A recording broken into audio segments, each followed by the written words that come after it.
My dear brother, my dear sister, before we dive into this transformative teaching, allow me to extend a special invitation. Subscribe now to the Keys of Prosperity channel. Here you will always receive moving and inspiring messages that will soothe your heart, awaken your faith, and renew your hope. Tell me in the comments where you are watching this video from, because I want to feel the closeness of our great spiritual family spread across all nations. Together, we will create a space of communion where each testimony of faith becomes a flame that warms the other. Have you ever noticed that we often ask God for prosperity as if it were something distant, when in fact, He has already placed within us the power to prosper? It's like someone who lives in a field full of gold, but never digs to discover the riches that lie beneath their feet. This is the forgotten calling. The divine ability that not only desires to bless us, but also holds us accountable for multiplying the talents He has given us. It's an invitation to see money not as an enemy, but as a sacred tool. The Word reminds us in Deuteronomy 8:18, "Remember the Lord your God, for it is He who gives you the ability to produce wealth." Isn't that impressive? God not only grants blessings, but also provides skill, creativity, vision, and courage. He planted in us the same principle that moved Joseph in Egypt, Abraham in his land, and the virtuous woman in Proverbs 31. The problem is not a lack of faith, but forgetting this eternal truth that already dwells within us. While many await a miracle from the sky, millionaires, even unaware of its source, daily practice the principles God has revealed. It's as if they borrowed the recipe from heaven to multiply wealth on earth, while many of God's own children leave it stored away, gathering dust. This contradiction creates pain, stagnation, and a feeling of injustice. Why are they growing and I'm not? But the answer is already within you. Imagine a farmer who spends entire nights praying for a harvest, but never puts seed in the soil. He can cry, he can ask for rain, he can fast for days, but if he doesn't plant, nothing will grow. This is what happens with many Christians. They cry out for abundance, but they don't activate the gift of creation, stewardship, and multiplication. Heaven doesn't ignore your prayers, but responds by asking you to use what has already been given. This is the forgotten secret, faith that moves toward purpose. And that's why Hannah, your friend and guide, wants to take you by the hand and reveal this plan. What I'm going to share isn't some distant theory, but a journey of living faith, where every step we take bears fruit. You'll realize that prosperity isn't just possible, it's inevitable when we combine faith and action. But be careful. This is just the beginning, and the next revelation will change the way you view money forever. Before we continue, I want to give you a key that will enhance this journey. Reprogram a mind. A 7-day program with daily audios that will reprogram your mindset for abundance and prosperity. If you've realized so far that much of what you carry is old beliefs, know that now is the time to replace them with eternal truths. Click the link in the first pinned comment and prepare to align your mind with God's plan. Now, take a deep breath, because the next part will open your eyes to the treasure already in your hands. Have you ever stopped to consider that prosperity isn't a distant prize reserved for a select few, but a spiritual right already planted within you? Many Christians still view money as dangerous, but the Bible never says that the resource itself is evil. What it condemns is the unbridled love of money, the idolatry that pushes God out of the spotlight. In the right hands, this resource becomes like water in the desert, capable of quenching not only your thirst, but that of the multitudes around you. Meanwhile, out there, people who aren't always aware of the divine source are already applying eternal principles. They take risks, multiply, invest, and grow. It's not that they have more favor, it's that they put into practice laws that God Himself established. It's as if heaven has laid out the rules clearly in the manual of life. But many of God's children keep this manual in a drawer, preferring to wait indefinitely for a miracle. The result? They advance, while we remain stagnant. Proverbs 13:22 tells us, "A good man leaves an inheritance to his children's children." Consider the weight of this promise. How could we leave an inheritance if we don't learn to multiply? How could we bless generations if we insist on living only on what barely covers the present? Inheritance isn't just money. It's vision. It's legacy. It's the testimony that God has entrusted us with much, and we use it faithfully. This is the difference between a life of survival and a life of abundance. Think about it.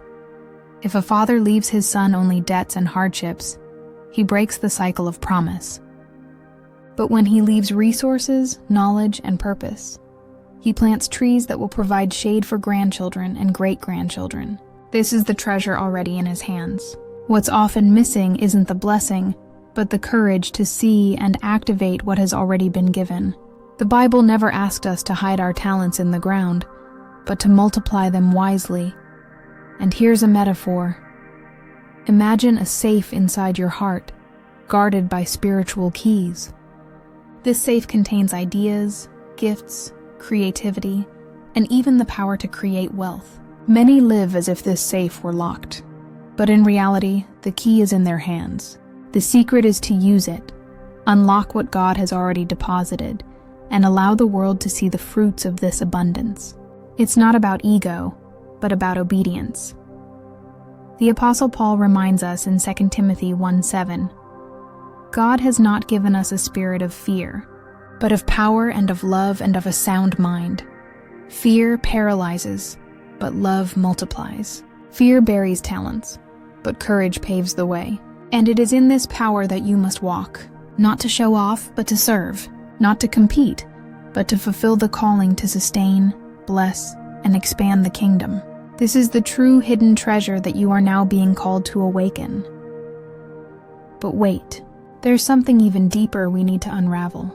Many confuse humility with retreat, faith with passivity, and end up transforming virtues into chains. The next step will reveal how this deception has trapped God's children and prevented them from living the destiny of abundance that was already written. Get ready, because we're about to expose a subtle lie that has hindered the prosperity of millions. How many times have you heard that being humble means accepting little, living with the bare minimum, and never dreaming big? This is one of the greatest spiritual distortions that exist. Humility is not hiding from prosperity, but recognizing that everything you achieve comes from God.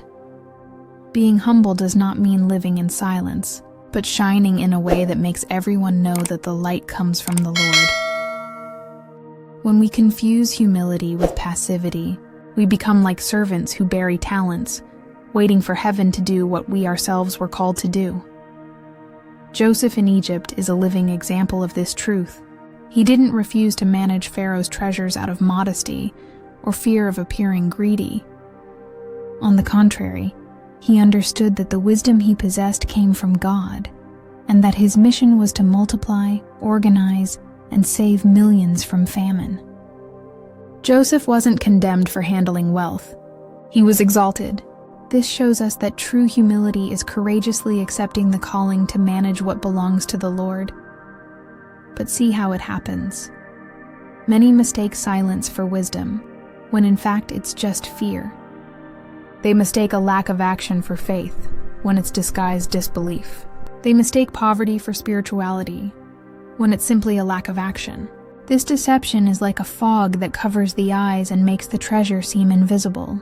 When we believe that prosperity offends God, we are, in practice, rejecting the gift He has entrusted to us. Imagine a dammed river. It has all the water that could irrigate fields, generate energy, and satisfy multitudes, but it remains stagnant because it has been blocked. Such is the life of many of God's children who believe that waiting is the same as obeying.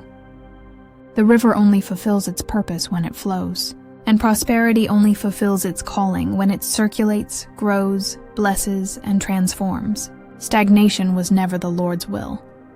Jesus himself said in Luke 16:10, "Whoever can be trusted with very little can also be trusted with much." This saying isn't just about character, but about stewardship. If you take good care of the little you have, you prove to heaven that you're ready to receive much. But if you neglect the little, how can you multiply it?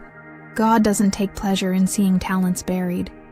He rejoices when he sees his children transforming small seeds into great trees. True humility lies in recognizing that the gold, silver, and everything that exists belongs to the Lord. And if it belongs to him, then when we prosper, we are merely reflecting his glory. When you achieve something with honesty, discipline, and faith, it is not vanity. It is testimony. It is showing the world that the God we serve is generous, creative, and abundant. This is the difference between human pride and divine humility. And now I want you to prepare yourself, because we're going to take an even deeper step. If so far we've talked about activating what has already been delivered, next I'll show you how to transform money into a faithful servant, making it work for you and for the kingdom. What comes next can completely change the way you view every penny that enters your hands. Many spend their entire lives enslaved by money, chasing it as if it were forever unattainable. But the truth is, God never intended you to be a servant to money. He wants money to be your servant. This is the key that millionaires, even without realizing it, apply every day. They make money work for them. While some merely hoard or spend, they invest, multiply, and let each resource be a seed that bears new fruit. The Bible is clear when it says in Proverbs 21:5, "Welcoming plans lead to prosperity, but hasty plans lead to poverty." See, it's not about luck. It's about planning. The world has already understood this. Many invest in real estate, stocks, and businesses, and reap many benefits. Meanwhile, sincere Christians pray for prosperity, but leave their money sitting idle where it loses value over time. It's like a farmer who keeps his seeds in a sack but never plants anything. Money is like a silent worker. If you don't direct it, it sits idle and doesn't produce. But when you set it in motion, it creates more opportunities, more harvests, more possibilities. This is the call of good stewardship. It's not about loving money, but about using it to fulfill its purpose. It's about making it an obedient servant, responding to the command of a heart guided by God. Consider a simple example. Keeping 100 Rs in a drawer means watching it lose value every year. But investing that 100 Rs in something productive, whether a small business, a financial investment, or even a creative idea, gives it a multiplying effect. And this isn't just financial intelligence. It's spiritual obedience, because God doesn't multiply what's hidden. He multiplies what's set in motion. Imagine if Joseph in Egypt had simply stored grain in the barns without thinking about how to use it. He would have merely hoarded it, but never saved lives. What made the difference was strategy. Every grain saved had a purpose. Every financial decision was aligned with a greater plan. So it should be with you. It's not enough to have. You must manage. It's not enough to ask. You must act wisely. And here's the revelation. Money should never be the master of your life. It's like a tool in a carpenter's box. Wood can be transformed into a table, a house, or a cross. It all depends on the hands that use it. In the hands of the righteous, money becomes a hospital, a mission, a source of sustenance for families, and hope for communities. In the wrong hands, it becomes a trap. Therefore, God doesn't condemn the resource, but warns about the heart that governs it. But there's still something that may surprise you. Even risk, the kind many fear, can be sacred when guided by wisdom.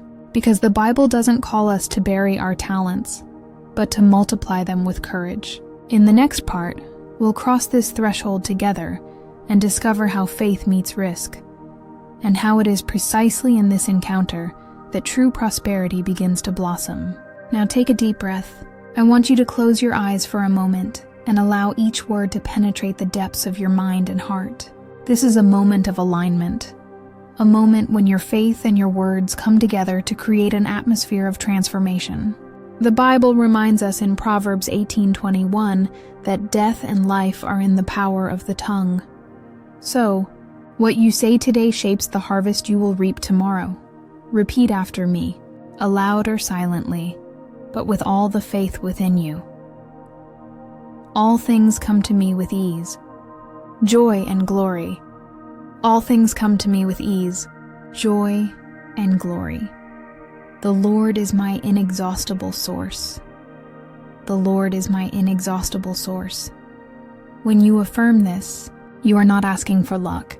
You are declaring that God's flow of abundance is already moving toward you, without painful effort, but with the lightness of grace. It is my right to be prosperous to bless generations.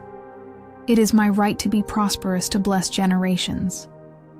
Every time you say this, you are planting seeds of abundance that will blossom in due time. Wealth flows into my hands with divine purpose.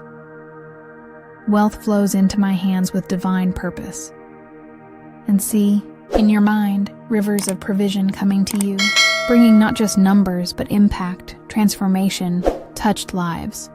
God has given me the power to create and multiply wealth. God has given me the power to create and multiply wealth. By repeating this, you honor what has already been deposited in you from the beginning, the sacred gift of transforming resources into fruit for the kingdom. Now, as your mind rests on these truths, I want to open up an even greater opportunity for you. If this moment of affirmations has already brought you peace and clarity, imagine living 7 full days of daily reprogramming, listening to audios that align your mind with God's plan for prosperity. This is what you'll find in Reprogram a Mind. 7 days to renew your financial awareness. 7 days to activate the prosperous mindset that's already within you. The link is in the first pinned comment. And don't leave yet, because in the next part we'll dive into a powerful secret. How even seemingly daunting risks can become portals to multiplication when guided by faith and divine wisdom. So far, we've talked about hidden gifts, seeds that need to be planted, and the power of your own words. But now I want to take you into territory many avoid: risk. Yes, risk can be scary, but when guided by faith, it becomes the bridge between promise and fulfillment. Remember the parable of the talents. The servants who dared to invest were praised, while the one who buried his seed out of fear was called unfaithful. The problem wasn't a lack of resources, but an excess of fear. This is where many Christians get lost. They confuse prudence with paralysis. They confuse faith with endless waiting. But the truth is, there's no reaping without sowing, no multiplying without action. Peter only walked on water because he stepped out of the boat. If I had waited for absolute confirmation, I'd still be sitting on the edge, staring into the wind. The same is true for you. God has already called you, but the answer requires firm steps. Ecclesiastes 11:2 gives us timeless advice. Invest in 7s, yes, in 8s, for you do not know what disaster may come upon the land. It is the wisdom of diversification, the science of not putting all your seeds in one field. Millionaires apply this every day, spreading their resources across businesses, real estate, and investments. And you, child of God, have an even greater advantage. You can diversify guided by prayer, the word, and spiritual discernment. Risk doesn't have to be your enemy. It can be the field where your faith grows, where your courage is trained, where your trust in God deepens. Think of every investment as crossing a river. Fear tells you the current will carry you away. Faith, however, reminds you that there's an invisible hand holding your feet. Calculated, studied, and spirit-guided risk isn't recklessness. It's obedience in action. And make no mistake, even losses can teach you. Millionaires call it the cost of learning. For you, it's divine training. Every fall shows you where to step next time. Every mistake shapes your outlook. Failure isn't the end. It's a stage of preparation. What for the world is defeat, for the kingdom can be maturity. This is how God transforms stumbles into stepping stones that take you higher. The greatest enemy isn't risk, it's fear. And 2 Timothy 1:7 already declares, God has not given us a spirit of fear, but of power, love, and a sound mind. Fear paralyzes, but faith propels. Fear digs holes to hide talents, but faith opens paths to multiply them. Don't allow the spirit of fear to steal what God has already given you. The courage to move forward, even in the face of uncertainty, is what opens the doors to a new era. And now that you understand that risk can liberate, it's time to break down another barrier. The religious mindset that keeps many trapped in the idea that poverty is a sign of holiness. In the next part, I'll expose this lie, show how it hinders the destinies of many, and reveal the truth that transforms prosperity into obedience and worship. For centuries, many Christians have carried a silent burden, the idea that being poor is more holy. But this has never been what the Bible taught. The word declares in Proverbs 10:22, "The blessing of the Lord brings wealth, and no sorrow with it." You see, it is not poverty that glorifies God, but the proper use of prosperity. The enemy wants you to believe that having little is a virtue, because then you will never have the resources to finance dreams, missions, and miracles. This is one of the heaviest chains that needs to be broken today. Many rely on misinterpreted verses, such as when Jesus said it is difficult for the rich to enter the kingdom.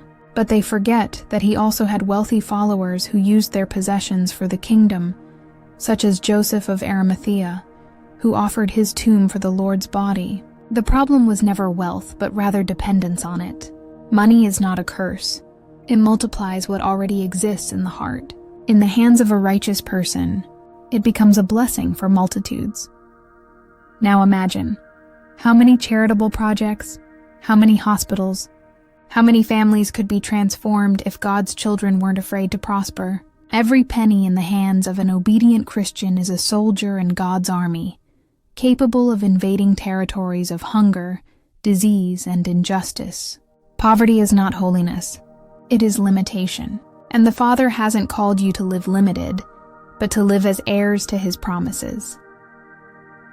Religiosity also confuses ambition with greed. Holy ambition is dreaming big to serve big. It's opening businesses that support families. It's creating projects that liberate communities. Greed, on the other hand, is dreaming only for oneself. If your heart is in the right place, there's nothing wrong with desiring prosperity. On the contrary, it's obedience to the calling to be a channel of provision for the world. And here I want to look you in the eye and say, you weren't born to live on scraps.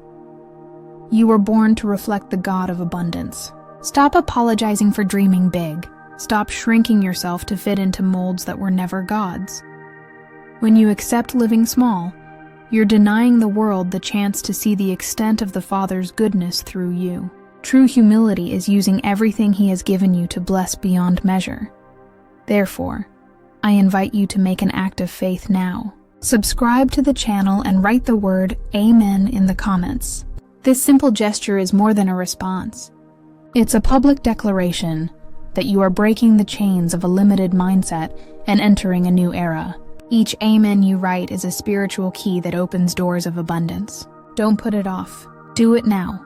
And if you think we've reached the end, get ready. There's one last revelation I need to share.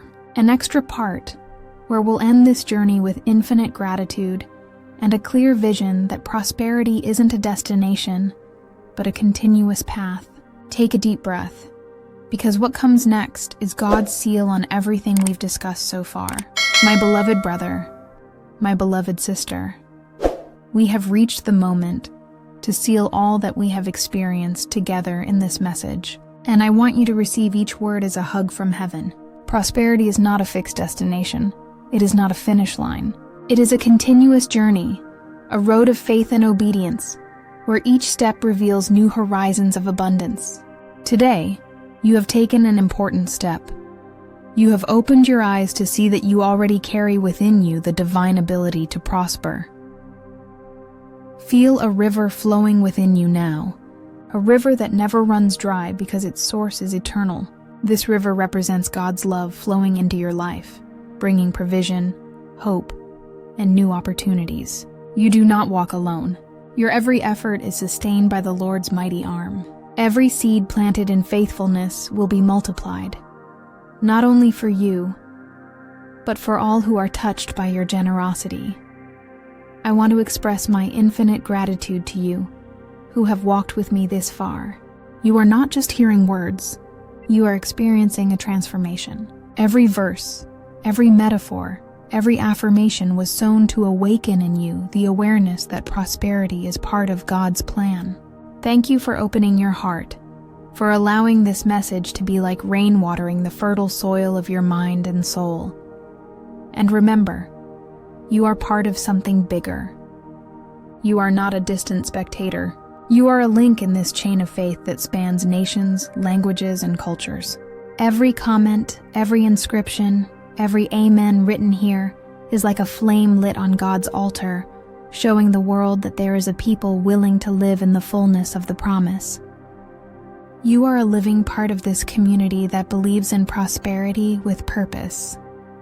From now on, every financial decision, every step toward your dream, every care you take with what God has entrusted to you will be an act of worship. Because prosperity isn't just about numbers. It's about legacy. It's about impact. It's about eternity.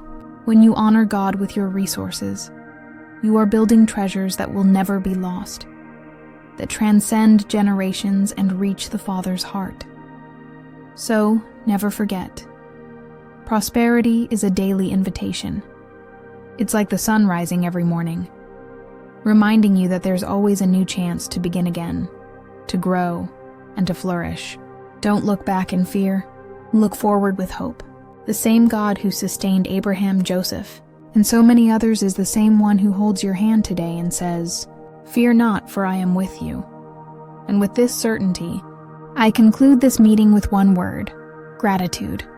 Gratitude to God, gratitude to you, gratitude for the journey that continues. Subscribe to the channel so you don't miss future messages, because this road to prosperity is just beginning.